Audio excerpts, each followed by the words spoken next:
I'm with Bernie Shaw from Uriah Heep, if I'm pronouncing that right.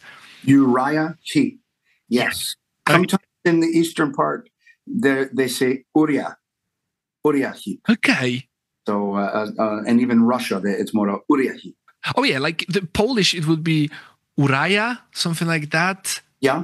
Yeah, so we would tweak it a bit. Right, okay, but going into the nitty-gritty, Uriah Heep, a band that has been around for ages now. If I remember correctly, 1969 is when the band started.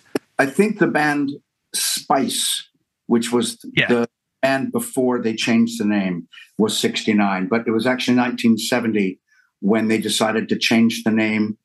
1970 was the year that there was Deep Purple, Led Zeppelin. Exactly. Black Sabbath.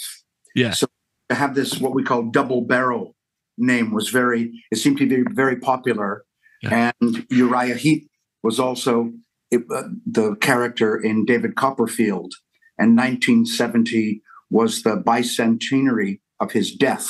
So everything around London was to do with Charles Dickens.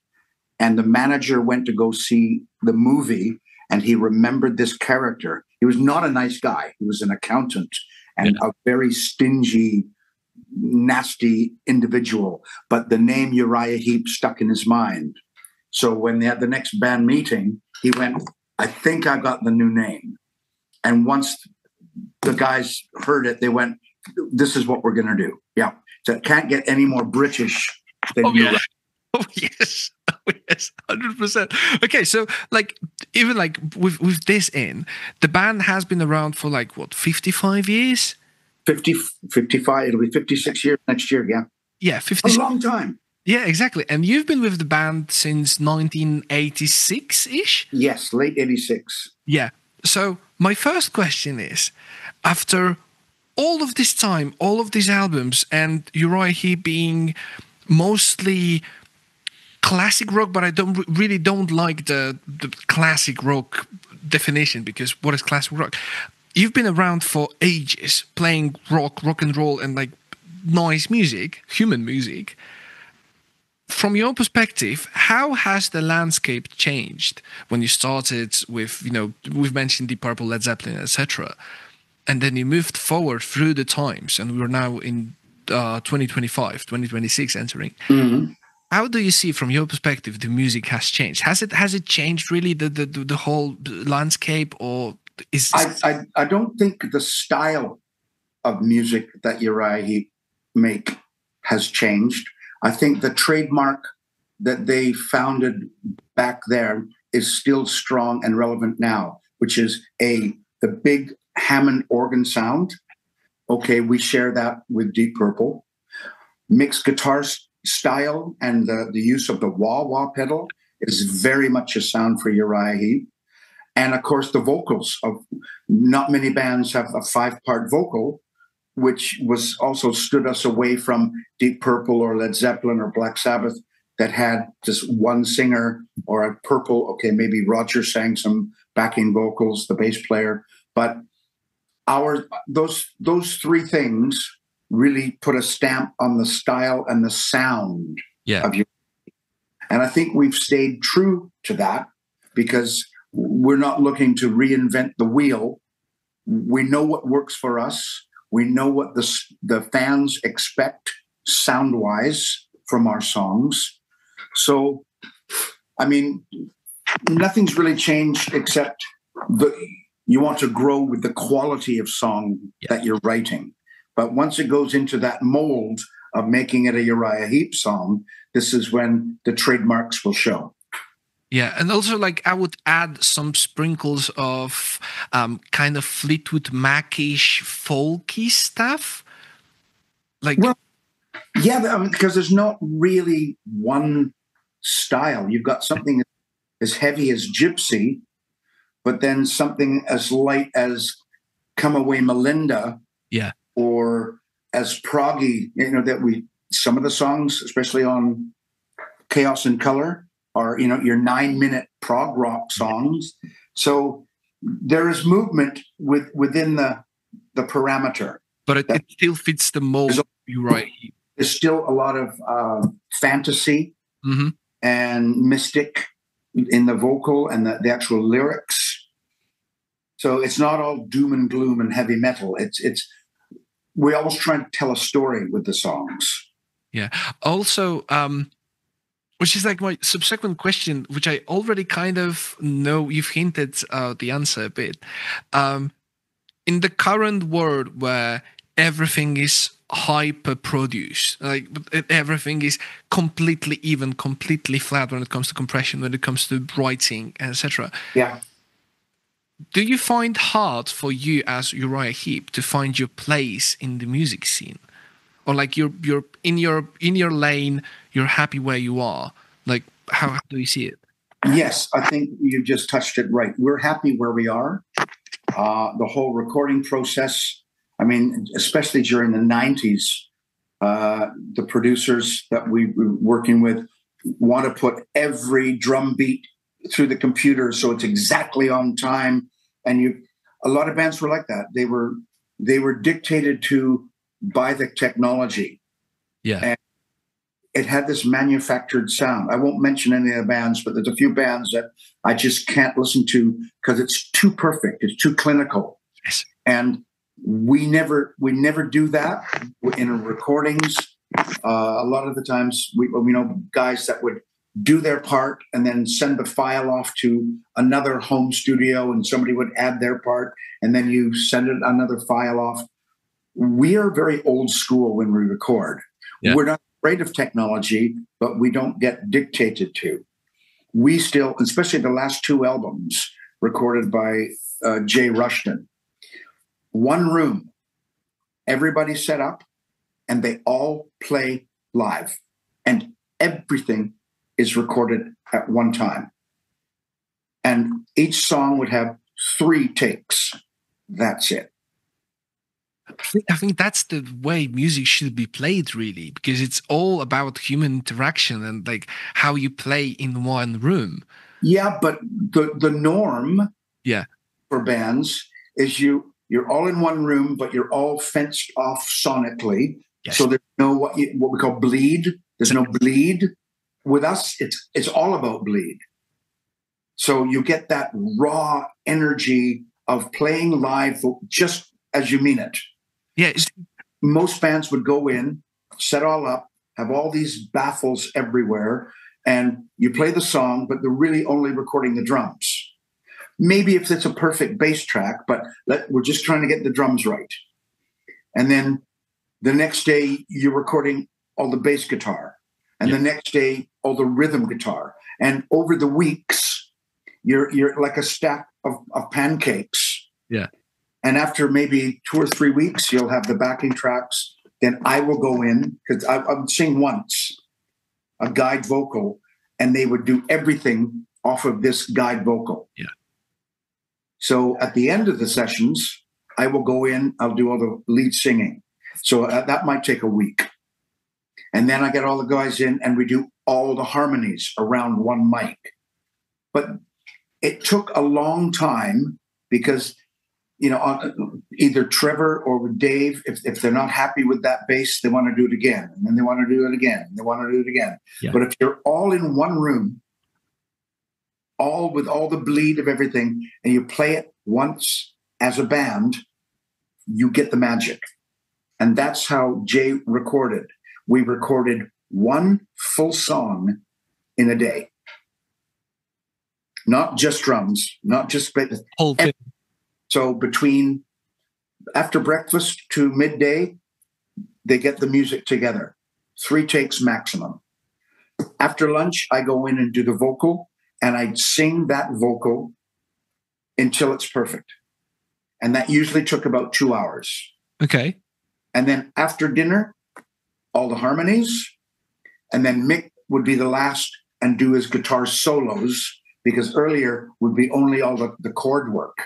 Yeah. And at 10 o'clock at night, we press the button, one complete song in one day. That's amazing. So the whole of Chaos and Color, we recorded in less than 2 weeks.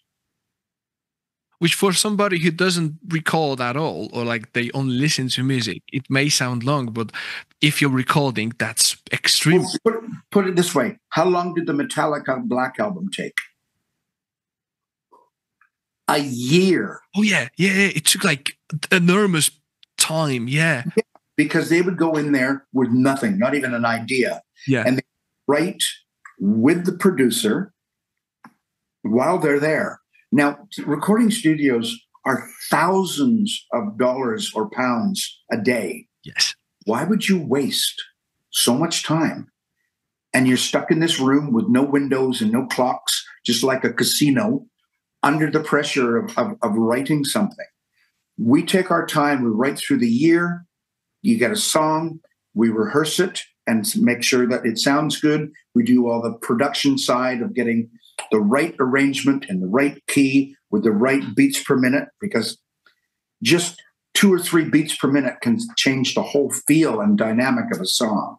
So we get it all together before we go into the studio. Do you test drive your songs? Hmm? Do you test drive your songs? Do you play them Not live. Never live. Okay. We wait till it's done properly, then we record it, and it can be recorded quickly. And then once we've got the tour booked, we'll think, okay, now how many songs do we want to play from the new album? I like to play 5. Okay. But with a band with so much history, we would end up, playing for 2 hours, 3 hours. Please. You can't do, my voice wouldn't take that. So I think we're doing 3 new songs, I think, on this set. Okay. On the note of recording, because this is the first time I actually had this conversation while I'm doing those interviews, which I really like and I'm really grateful for. When you go record your vocals, do you do comping? Do you comp the vocals, or do you sing like throughout the whole song and you're just like, if that's the take and I'm fine? We'll probably do 3 takes, maybe 4. Okay. And then Jay will comp. Okay. And then he'll say, listen to that. Now go sing it. Okay. So you get a complete live performance. We never use auto-tune, or there's a few different Melodyne. Melodyne. Yeah. Never. He said, you're a singer. You know how to sing. Go sing. Yeah. And if you're a little bit flat, or if you have a croaky voice or something, if it's cool, I'll keep it. If it sounds wrong, we'll do it again.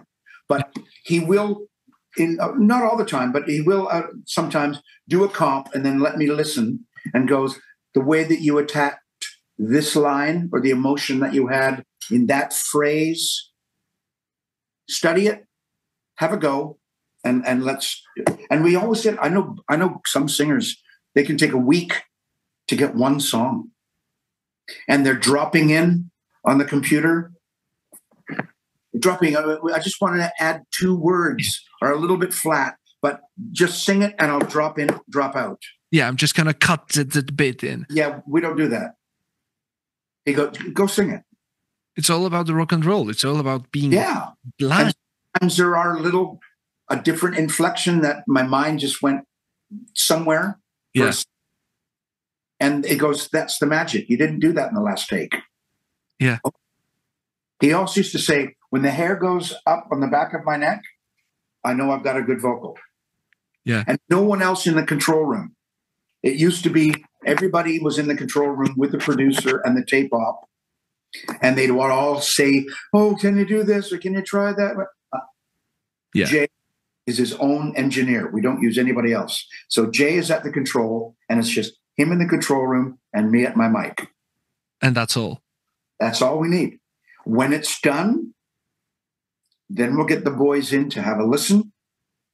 And luckily, touch wood, they always go, oh my God, yeah, that sounds great. And I'll say, well, wait till we get all the harmonies on it after dinner, and the song will just breathe more life. That's amazing. Do you find it hard to tap in those feelings when you record and then when you perform live? Do you find it hard to tap into the emotions you had in the studio? Not really, because I mean, music is all about emotion. Yeah, that's the loveliness of this genre of media and everything. So I always have the feeling of how I got into the character, because you basically get into a character for each song. Yeah. And I'm just the narrator of that story. And my job in the band, I don't write songs, but I'm very much a critique of the lyric. I have to have a lyric that I believe, and I can get my teeth into it and sell it. I'm not just singing it like a machine. Anybody can just sing a song, but you've got to take on that whole persona of the storyteller in that song. So I do that live, but I have to do that intertwined with being a front man. Yeah. So I'm visually telling the story, not just singing, standing there like a choir boy. I've got to be more emotional and bring more physicality into my performance. Yeah. And sometimes live, you've got to make little adjustments. If there's some really high parts, you might have to adjust how you do these. Oh yeah, because like it all depends on the day. You know, we're doing 100 shows a year. Sometimes my voice just won't take exactly what's on the record. Yeah. And I'm not the only singer that does that. A lot of people we call duck and dive. You go for a note, but you hit another one, but it's got the same meaning. And as long as you deliver it with the passion, they don't care if it's the right note that was on the album. It's a good note. I can do it time and time and time again. That is so cool. Like, that's always like the small bits and bobs I really love about music. And last question before we will go. You've mentioned emotions and you're mentioning rawness of it. And right now we live in the world where music gets commodified in a way that we have another AI tool that will do the certain, music thingy. I kind of know the answer, but I have to ask the question. You personally, do you feel threatened by AI tools that can kind of sound like Uriah Heep? They can write a similar song. Like, do you feel... Yes. Okay. It absolutely scares the pants off me. Okay. I don't do much. I've not messed around with the AI or the app much, but a friend of mine, very good friend of mine, he has this on his phone. And he said, write a song in the style of Uriah Heep. And in less than 3 seconds, his phone starts playing this song, and it had all the little increments that Uriah Heep had, it had in this manufactured song. Yeah. Okay, it didn't have vocal, but the music, it had Hammond organ, it had wah-wah guitar, it had dynamics, and it sounded not 100%, but damn close to what something Mick and Phil would write. Yeah. And that does scare me, because first of all, the writers of the original idea of a song, they get their money from the publishing of this music. Yeah. Well, who writes it if it's AI? So you get an album of music that is all done by computer and AI. Who gets paid? Because it's coming out of nowhere. Yeah, also out of thin air. Yeah, but you can't beat the emotion from a song written and recorded by real human beings. That's why I don't listen to any of this modern stuff that comes out of the computers. Even, oh boy, every pop band in the 90s had computers somewhere. Yeah. I remember the band Depeche Mode. Oh, yeah. Now, they're a good band. They're very successful. But I remember they had to cancel a concert in London because someone stole the backing tapes. And you're gone. Yeah. And the keyboard player, they'll play one note because everything's on sample.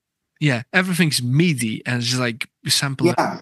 And even some bands, I even heard that Kiss, their drum sound, he's hitting the drum, but it's not that drum. It's all a sample of another drum. Yeah. It could be a Jason Bonham snare drum sound that they're using, or, whoever. It's not his drum that you're hearing. Yeah. Without he's always had great drum kits, and he, as a musician, knows how to tune drums. Not many drummers do. Yep. A lot of people rely on their tech to put the new skins on, set the drums up, and tune them. But Russell always tunes his own drums. He knows exactly what he wants in the attack and the length of snare sound or tom sound, or if he wants the floor sound deadened, he'll use some of that moon gel. Yeah. But he does it all himself. Computer can't. It doesn't have that human. Yeah, like you can't fake being human. No, basically. But so many bands out there are trying. Yeah, and that's what happened with all this computer stuff and everything that was going on with what's the word? Metallica took them to court. Who was it? They took to court over copyrights and everything. God. Yeah, I know which one, which case you're talking about. Yeah. You know what I'm talking about. Yeah.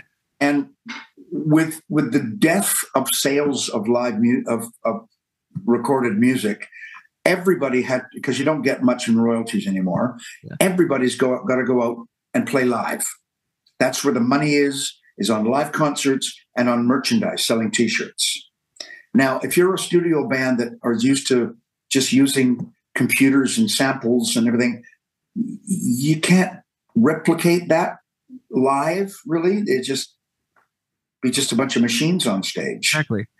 So everybody was out on tour, but playing live, you see the difference between the real musicians and the studio guys.